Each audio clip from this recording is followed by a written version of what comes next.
जय माता दी साथियों, कैसे हैं आप सभी? बताने के लिए कमेंट बॉक्स में जय माता दी ज़रूर लिखें। आज की वीडियो में हम आपके लिए लेकर आए हैं सोमवती अमावस्या की सरल पूजा विधि। सोमवार के दिन पड़ने वाली अमावस्या तिथि को सोमी अमावस्या या सोमवती अमावस्या के नाम से जाना जाता है, जो कि साल में 2 से 3 बार पड़ती है। साल 2024 की पहली सोमवती अमावस्या 8 अप्रैल को पड़ रही है। सोमवती अमावस्या के दिन सौभाग्यवती नारियां अपने सौभाग्य की मंगल कामना के लिए और अपने वैवाहिक जीवन को शुभ और सुखद बनाने के लिए व्रत और उपवास रखते हुए पीपल के वृक्ष की और तुलसी के पौधे की पूजन करती हैं। आज की वीडियो में हम आपको पीपल के वृक्ष की पूजन करके दिखा रहे हैं। आप इसी विधि से तुलसी जी के पौधे की भी पूजन कर सकती हैं। जैसा कि आप सब लोग जानते ही हैं कि पीपल का वृक्ष घर में नहीं लगाया जाता है, तो मैं पूजन के लिए मंदिर आई हूँ। अगर आपके भी घर के आसपास कहीं पीपल का वृक्ष हो तो आप उसकी पूजन करिए, नहीं तो आप अपने घर में तुलसी जी के भी फेरे लगा के पूजन कर सकते हैं। तो आप देख पा रहे होंगे मैंने आसन बिछाया है। आप भी अपने घर से आसन लेके जाइएगा, वरना आपको नीचे बैठकर पूजन करना पड़ेगी।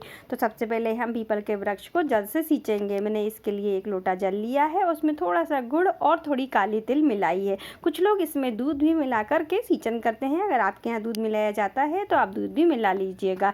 हमको परिक्रमा करते हुए जल से सींचना होता है। 3 या 5 परिक्रमा करते हुए हम मीठे जल से सींचन करेंगे, और इसके लिए मैंने पीतल का लोटा लिया है, तांबे का नहीं लिया जाता है। इस चीज़ का आप ध्यान रखिएगा। मीठे जल से सींचन करने के बाद में हमको शुद्ध जल से मतलब सादे जल से भी सींचन करना चाहिए। इसके बाद हम सोमा धोबिन का चित्र बनाएंगे, जिसके लिए हमने ऐपन बनाया है। ऐपन मैंने चावल का आटा और हल्दी मिला के बनाया है। बिल्कुल ऐसा ही आपको बना लेना है। अगर चावल का आटा ना हो तो आप गेहूं का आटा भी ले सकते हैं।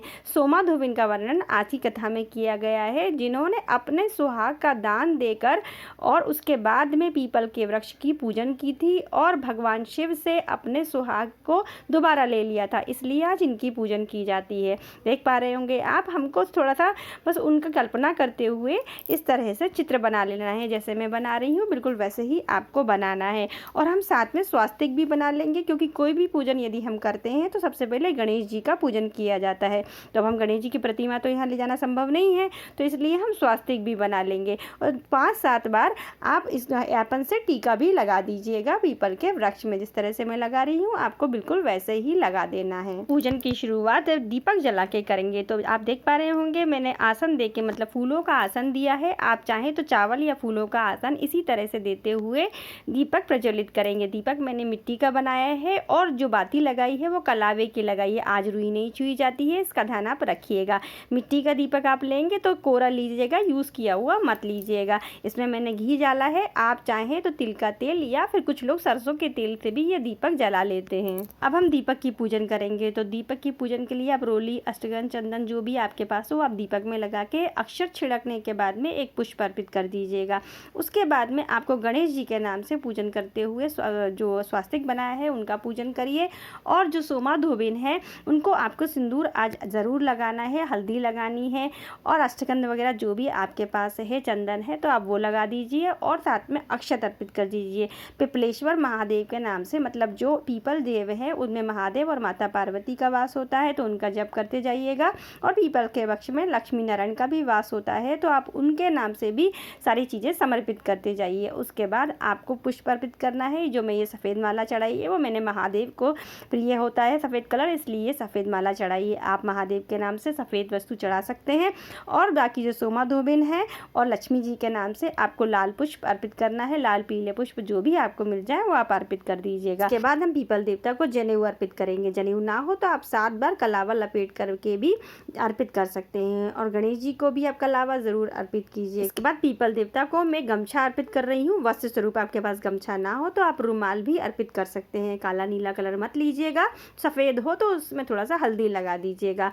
और आपके पास कुछ भी ना हो तो फिर आप अकेला कलावा भी अर्पित कर सकते हैं। अब हम सुहाग की सामग्री यथा सामर्थ्य चढ़ाएंगे। आप चाहें तो 16 श्रृंगार भी अर्पित कर सकते हैं। और ये जो सुहाग की सामग्री मैंने चढ़ाई है ये सोमा धोबिन के नाम से, माता लक्ष्मी और माता पार्वती के नाम से हम अर्पित करते हैं।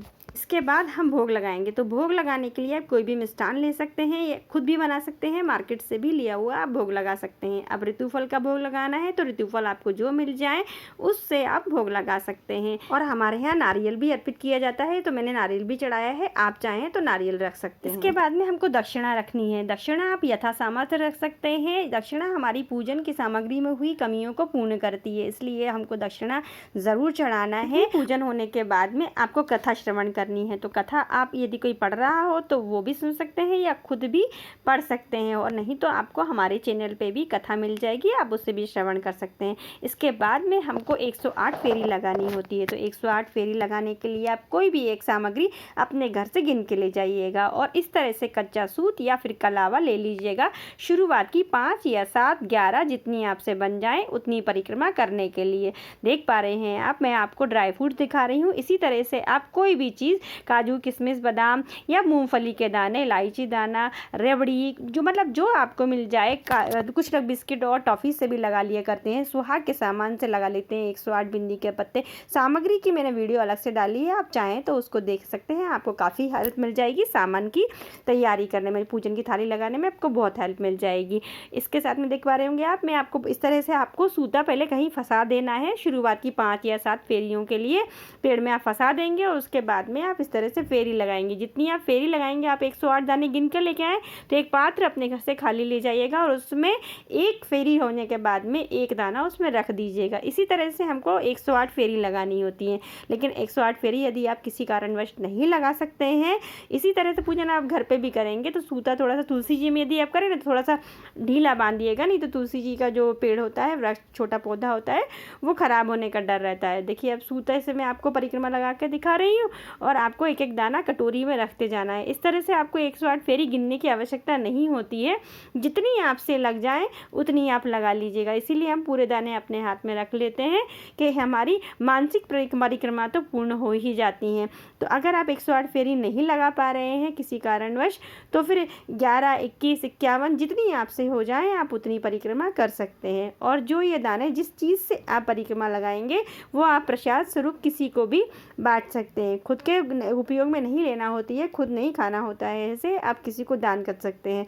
अगर आप सुहाग की सामग्री से, मतलब जैसे 108 बिंदी का पत्ता ले लीजिए, अगर आप उससे परिक्रमा लगाते हैं तो आपको उसे भी दान में देना होता है। परिक्रमा होने के बाद में हमको आरती करनी है। तो आरती करने के लिए आप जिस दीपक को आपने पहले जलाया था आप उससे भी कर सकते हैं, या फिर इसके लिए आप अलग से दीपक भी घर से बना के लेके आ जाइए, उससे कर लीजिएगा और कपूर से आरती कर दीजिएगा। और भगवान से प्रार्थना करिएगा कि आपके व्रत को वो स्वीकार करें, आपके व्रत में हुई गलतियों को क्षमा करें। और इस पूजन को आप, मैं रिक्वेस्ट करूंगी, सुबह में थोड़ा सा सूर्योदय होने के बाद जल्दी कर लीजिएगा, क्योंकि पूजन करने के बाद ही हमें पानी वगैरह पीना चाहिए। कुछ लोग पूजन करने के बाद में जल फल खा ले लेते हैं, कुछ लोग शाम में भोजन करते हैं। तो जैसे आप कर सकें वैसे आप व्रत और पूजन करिएगा।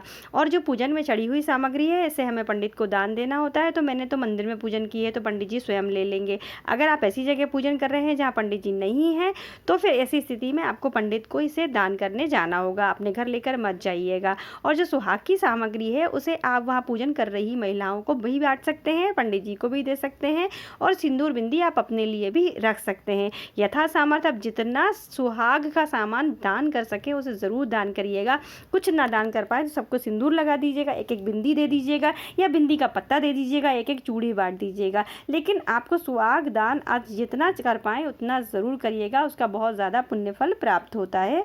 तो ये चीज़ आपको ज़रूर करनी है।